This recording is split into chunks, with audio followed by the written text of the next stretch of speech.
नमस्कार, मैं हूँ राजेंद्र कैप्टन। नजर डालते हैं आज के प्रमुख समाचारों पर। अमेरिका और ईरान के बीच चल रहा युद्ध अब बेहद खतरनाक मोड़ ले चुका है। अमेरिका ने भारत से लौट रहे ईरानी युद्धपोत आइरिस देना पर टारपीडो से हमला कर डुबो दिया है। इस हमले में 87 नौसैनिक की मौत हो गई है और 148 अब भी लापता है। हमले का वीडियो जारी कर अमेरिकी रक्षा मंत्री ने कहा है कि सेकेंड वर्ल्ड वॉर के बाद यह पहला मौका है जब किसी दुश्मन जहाज को टारपीडो से डुबोया गया है। इसमें 87 लोग मारे गए। इजराइल अमेरिका ईरान युद्ध में हालत बिगड़ते जा रहे हैं। इजराइल के बेरूत पर हमला किया गया है। लेबनान की राजधानी में धमाकों की आवाजें सुनाई दी हैं। इजरायली सेना ने इस हमले की जिम्मेदारी ली है। इजरायली सेना ने कहा है कि उसने हिजबुल्लाह के इंफ्रास्ट्रक्चर पर हमला शुरू कर दिया है। वहीं ईरान भी इजराइल पर लगातार हमला कर रहा है।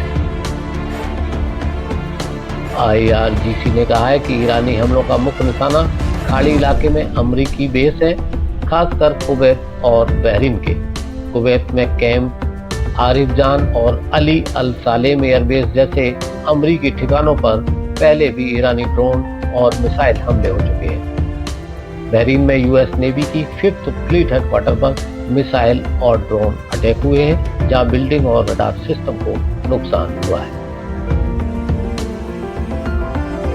इजराइल ने ईरान की राजधानी तेहरान में नए हमले का दावा किया है।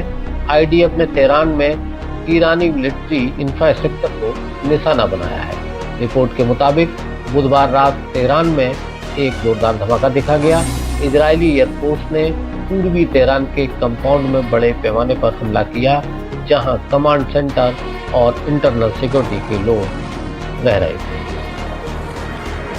व्हाइट हाउस की प्रेस सेक्रेटरी कैरोलिन लेविट ने कहा है कि डोनाल्ड ट्रंप की लीडरशिप में ईरान के आतंकवादी शासन को कुचल दिया गया है।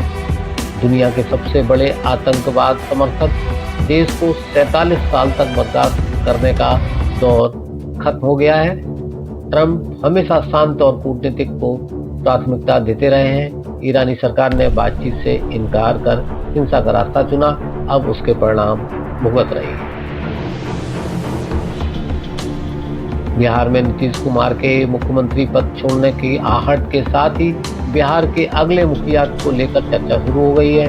भाजपा की ओर से सम्राट चौधरी, विजय सिन्हा, दिलीप जायसवाल, संजीव चौरसिया और नित्यानंद राय जैसे कद्दावर चेहरों पर दांव लगाए जाने की चर्चा है।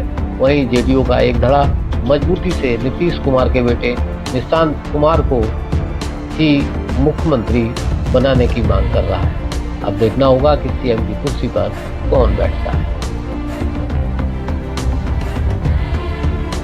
नेपाल में नई सरकार के चुनाव के लिए वोटिंग शुरू हो गई है।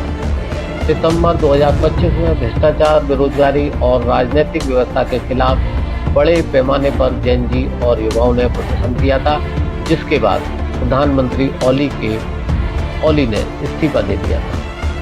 पूर्व PM और कम्युनिस्ट पार्टी के नेता KP शर्मा ओली, पुरानी स्थापित नेपाली कांग्रेस नेता गगन थापा और काठमांडू के मेयर बालेन शाह के बीच कांटे का मुकाबला है। वर्ल्ड कप T20 में आज भारत के लिए बड़ा दिन है। दूसरा सेमीफाइनल मैच आज भारत और इंग्लैंड के बीच मुंबई के वानखेड़े स्टेडियम में खेला जाएगा। यह मैच शाम 7 बजे से शुरू होगा। फाइनल में पहुंचने के लिए भारत को यह मैच जीतना जरूरी होगा। जीतने वाली team world cup T20 final में न्यूजीलैंड के साथ भिड़ेगी। न्यूजीलैंड ने पहले सेमीफाइनल में साउथ अफ्रीका को हराकर फाइनल में अपनी जगह पक्की कर ली। अमेरिका, इजराइल और ईरान युद्ध के बीच पेंटागन ने कहा है कि अगर ईरान पर अमेरिकी हमले अगले 10 दिनों तक जारी रहते हैं तो अमेरिका के पास मिसाइलों का भंडार कम हो सकता है। वरिष्ठ अमेरिकी अधिकारी ने कहा कि मिसाइलें और इंटरसेप्टर के भंडार में लगातार गिरावट आ रही है। साथ ही अमेरिका ईरान के मिसाइल उत्पादन केंद्रों पर भी निशाना बना सकता है। इजराइल ने ईरान की राजधानी तेहरान में भीषण बमबारी की है। रिपोर्ट्स के मुताबिक हमले में तेहरान समेत कई शहरों में भारी तबाही हुई है। अब तक 1200 से अधिक लोगों के मारे जाने की खबर है, जबकि कई लोग घायल बताए जा रहे हैं। इजराइल ने रिहायशी इलाकों को भी निशाना बनाया है। बताया जा रहा है कि पूरी रात अलग अलग स्थानों पर लगातार हमले किए गए, जिससे शहर में दहशत फैल गई।